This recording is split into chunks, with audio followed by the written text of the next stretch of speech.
നമസ്കാരം. സംസ്ഥാനത്തിനകത്തും പുറത്തുമായി നടക്കുന്ന ചില ക്രൈമുകളൊക്കെ റിപ്പോർട്ട് ചെയ്യപ്പെടുകയാണ്. ഭയാനകവും ഹൃദയം കീറി മുറിക്കുന്നതുമായ വാർത്തകളൊക്കെയാണ് പുറത്തുവരുന്നത്.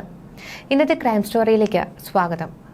യുവാവിനെ വീട്ടിൽ കയറി കൊലപ്പെടുത്തിയ സംഭവത്തിൽ സുഹൃത്തിന്റെ ഭർത്താവിലേക്ക് അന്വേഷണം നീളുകയാണ്. കൊഴിഞ്ഞാമ്പാറ കരംപൊറ്റ പരേതനായ മാരിമുത്തുവിന്റെ മകൻ 42-കാരനായ സന്തോഷിനെയാണ് വീടിനകത്ത് കൊല്ലപ്പെട്ട നിലയിൽ കണ്ടെത്തിയത്.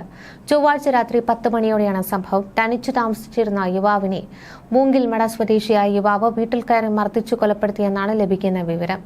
സംഭവത്തെക്കുറിച്ച് പോലീസ് പറയുന്നത്, അവിവാഹിതനായ സന്തോഷ് വിവാഹിതയായ മറ്റൊരു യുവതിയുമായി ബന്ധം പുലർത്തിയിരുന്നു. ചൊവ്വാഴ്ച രാത്രി യുവതിയാണ് പോലീസ് സ്റ്റേഷനിലെത്തി വിവരമറിയിച്ചത്. തന്റെ ഭർത്താവ് സന്തോഷിനെ മർദ്ദിച്ചതായി പറയുകയും അവിടെ ചെന്ന് നോക്കിയപ്പോൾ സന്തോഷ് അബോധാവസ്ഥയിൽ കിടക്കുകയാണെന്നുമാണ് യുവതി പോലീസിനെ അറിയിച്ചത്. കൊഴിഞ്ഞാമ്പാറ പോലീസ് സ്ഥലത്തെത്തി നടത്തിയ പരിശോധനയിൽ സന്തോഷിനെ വീടിനകത്ത് തറയിൽ മരിച്ച നിലയിൽ കണ്ടെത്തുകയായിരുന്നു. തുടർന്ന് ഡോക്ടർ സ്ഥലത്തെത്തി മരണം സ്ഥിരീകരിച്ചു. നെറ്റിയിൽ മർദ്ദനമേറ്റുന്നതിന്റെ പാടുണ്ട്. കൂടാതെ ടിവിയിൽ കണക്ട് ചെയ്യുന്ന വയറും മൃതദേഹത്തിന്റെ സമീപത്തായി കിടന്നിരുന്നു. യുവതിയുടെ ഭർത്താവായ പ്രതി മൂങ്കിൽമട സ്വദേശി അറൂചാമിയെ പോലീസ് ചോദ്യം ചെയ്തു വരികയാണ്. ചിറ്റൂർ ഡിവൈഎസ്പി VA കൃഷ്ണദാസിന്റെ നേതൃത്വത്തിൽ പോലീസ് സ്ഥലത്തെത്തിയിട്ടുണ്ട്. ഇതിനിടെ വീട്ടുവാതിലിൽ വിശ്രമിക്കുകയായിരുന്ന ഗ്രഹനാഥനെ അയൽപ്പക്കത്തെ വളർത്തുനായ കടിച്ചുകൊന്നു. ആക്രമണ സ്വഭാവമുള്ള പീറ്റ്ബുൾ ഇനത്തിൽപ്പെട്ട നായയാണ് ജാഫർ ഖാൻ പെറ്റ് VSN ഗാർഡനിൽ താമസിക്കുന്ന കരുണാകരനെ ആക്രമിച്ചു കൊലപ്പെടുത്തിയത്. തടയാനെത്തിയ ഉടമ പൂങ്കടിക്കും നായയുടെ കടിയേറ്റു. വൈകിട്ട് 3 മണിയോടെ പൂങ്കടി തന്റെ വളർത്തുനായയുമായി നടക്കാനിറങ്ങിയപ്പോഴാണ് സംഭവം. ഗുരുതരമായി പരിക്കേറ്റ കരുണാകരൻ സംഭവ സ്ഥലത്ത് വെച്ച് തന്നെ മരിച്ചു. പൂങ്കുടിയുടെ കൈകാലുകൾക്കും ഗുരുതരമായി പരിക്കേറ്റിരുന്നു. ഇവരെ KK നഗർ ESI ആശുപത്രിയിൽ പ്രവേശിപ്പിച്ചു. സമീപവാസികൾ ആയുധമായി എത്തി നായയെ തുരത്തുകയായിരുന്നു. സംഭവത്തിൽ കേസെടുത്ത് അന്വേഷണം ആരംഭിച്ചതായി കുമരൻ നഗർ പോലീസ് പറഞ്ഞു.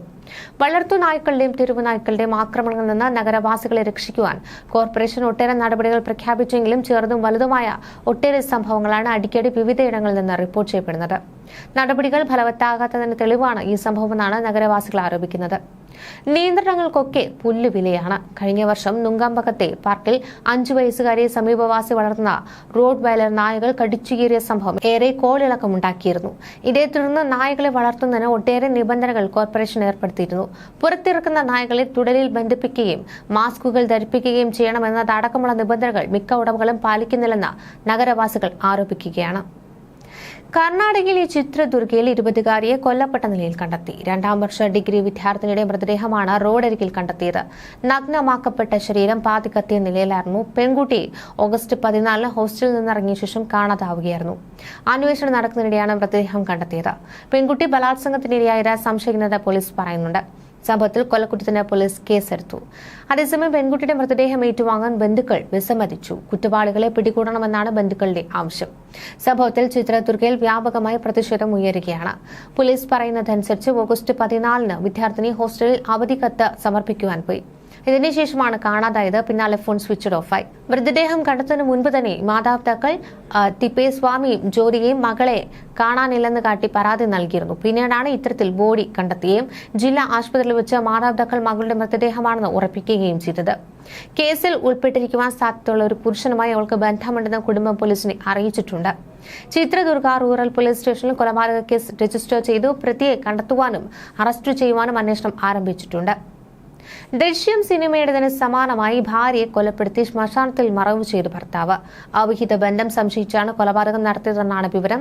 കാമുകനൊപ്പം ഒളിച്ചോടിപ്പോയിന് വരുത്തി തീർക്കുവാനായുള്ള ഇയാളുടെ പദ്ധതി CCTV ദൃശ്യങ്ങൾ പുറത്തു വന്നതോടെ പൊളിക്കും. ഇയാളെയും 2 കൂട്ടാളികളെയും ഡൽഹി പോലീസ് അറസ്റ്റ് ചെയ്തു. ഉത്തർപ്രദേശിലെ അംറോഹ സ്വദേശിയും പെയിന്റ് പണിക്കാരനുമായ ഷബാബ് അലിയാണ് അവിഹിത ബന്ധം സംശയിച്ച് ഭാര്യ ഫാത്തിമയെ കൊലപ്പെടുത്തിയത്. മെഹ്റോളിയിൽ വെച്ചാണ് കൊലപാതകം നടന്നതെന്നാണ് വിവരം. കൊലപാതകം നടത്തുവാനും മൃതദേഹം മറവു ചെയ്യുവാനും പോലീസിന്റെ അന്വേഷണം വഴിതിരിച്ചു വിടുവാനും പ്രതി കൃത്യമായ ഗൂഢാലോചന നടത്തിയതുമാണ് അന്വേഷണത്തിന്റെ വിശദാംശങ്ങൾ പങ്കുവച്ചുകൊണ്ട് സൗത്ത് DCP അങ്കിത് ചൌഹാൻ പറഞ്ഞത്. പോലീസ് നൽകുന്ന വിവരങ്ങൾ അനുസരിച്ച് പ്രതി ഷബാബ് അലി 5 ദിവസം ഭാര്യ കീടനാശിനി കുടിപ്പിക്കുകയും മയക്കുമരുന്ന് കലർന്ന ഗുളികകൾ നൽകുകയും ചെയ്തു. തുടർന്ന് തന്റെ കൂട്ടാളികളായ ഷാറൂഖ് ഖാന്റെയും തൻവീറിന്റെയും മറ്റൊരാളുടെയും സഹായത്തോടെ മൃതദേഹം കാറിൽ കയറ്റി മെഹ്റോളിയിലെ ഒരു ശ്മശാനത്തിൽ കൊണ്ടുപോയി. അവിടെ വെച്ച് ഫാത്തിമയുടെ മൃതദേഹം ശ്മശാനത്തിൽ കുഴിച്ചിടുകയും അവരുടെ വസ്ത്രങ്ങൾ ഒരു കനാലിൽ ഉപേക്ഷിക്കുകയും ചെയ്തു. കൃത്യം നടത്തിയതിന് പിന്നാലെ ഷബാബ് തന്റെ നാടായ അംറോഹയിലേക്ക് മടങ്ങിപ്പോയി. താൻ മറ്റൊരാളെ വിവാഹം കഴിക്കുവാൻ ആഗ്രഹിക്കുന്നുവെന്നും അയാൾക്കൊപ്പം പോവുകയാണെന്നും ഫാത്തിമയുടെ ഫോണിൽ നിന്ന് ഷബാബ് സ്വന്തം നമ്പറിലേക്ക് ഒരു സന്ദേശം അയക്കുകയും ചെയ്തു.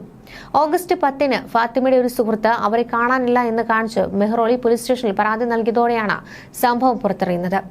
ഫാത്തിമയെ ആരോ തട്ടിക്കൊണ്ടുപോയി ബന്ദിയാക്കിയിരിക്കുകയാണെന്നായിരുന്നു പരാതിക്കാരുടെ സംശയം. കേസെടുത്ത് പോലീസ് നടത്തിയ അന്വേഷണത്തിൽ ലഭിച്ച CCTV ദൃശ്യങ്ങളാണ് ക്രൂരമായ കൊലപാതകത്തിന്റെ ചുരുളഴിച്ചത്. CCTV ദൃശ്യങ്ങളിൽ ഫാത്തിമയെ ഭർത്താവിനും കൂട്ടാളികൾക്കുമൊപ്പമാണ് കാണാൻ കഴിയുന്നത്. ദൃശ്യങ്ങളിൽ അവൾ അബോധാവസ്ഥയിലായിരുന്നു. പിന്നാലെ പോലീസ് ഷബാബിനെ കസ്റ്റഡിയിലെടുത്ത് പോലീസ് ഇയാളെ വിശദമായി ചോദ്യം ചെയ്തു. പ്രതി ആദ്യം കുറ്റം നിഷേധിക്കുകയും പിന്നീട് അന്വേഷണം വഴിതെറ്റിക്കുവാൻ മൃതദേഹം കനാലിൽ എറിഞ്ഞുവെന്ന് അവകാശപ്പെടുകയും ചെയ്തു. എന്നാൽ കൂടുതൽ ചോദ്യം ചെയ്യലിലാണ് പിന്നീട് ഇയാൾ കുറ്റം സമ്മതിച്ചത്. ഫാത്തിമയ്ക്ക് വിവാഹേതര ബന്ധമുണ്ടായിരുന്നു. ഇതിനാലാണ് താൻ അവളെ കൊലപ്പെടുത്തുവാൻ പദ്ധതിയിട്ടതെന്നാണ് ഷബാബ് അന്വേഷണ ഉദ്യോഗസ്ഥരോട് പറഞ്ഞത്. പ്രതിയുടെ മൊഴി പ്രകാരം ആദ്യം ഇയാൾക്ക് ഫാത്തിമയ്ക്ക് ചില ഗുളികൾ നൽകി ബോധം കെടുത്തുന്നു. പിന്നീട് ഇയാൾ നിർമ്മാണ പ്രവർത്തനങ്ങളിൽ ഏർപ്പെട്ടിരുന്ന ഫത്തേപൂർ ബേരിയിലെ ഒരു വീട്ടിലേക്ക് കൊണ്ടുപോയി. ജൂലൈ 31 വരെ ഫാത്തിമയെ ഇവിടെ പാർപ്പിച്ചു. ഈ സമയത്താണ് ഷബാബ് ഫാത്തിമയ്ക്ക് കീടനാശിനി നൽകിയത്. ഓഗസ്റ്റ് 1-ന് ഫാത്തിമ മരിച്ചു. അടുത്ത രാത്രി ഷബാബും കൂട്ടാളികളും ചേർന്ന് ഫാത്തിമയുടെ മൃതദേഹം കാറിൽ കെട്ടി ശ്മശാനത്തിലേക്ക് എത്തിക്കുന്നു. അവിടെ ഷാരൂഖിന്റെയും തൻവീറിന്റെയും സഹായത്തോടെയാണ് യുവതിയുടെ മൃതദേഹം കുഴിച്ചിട്ടത്.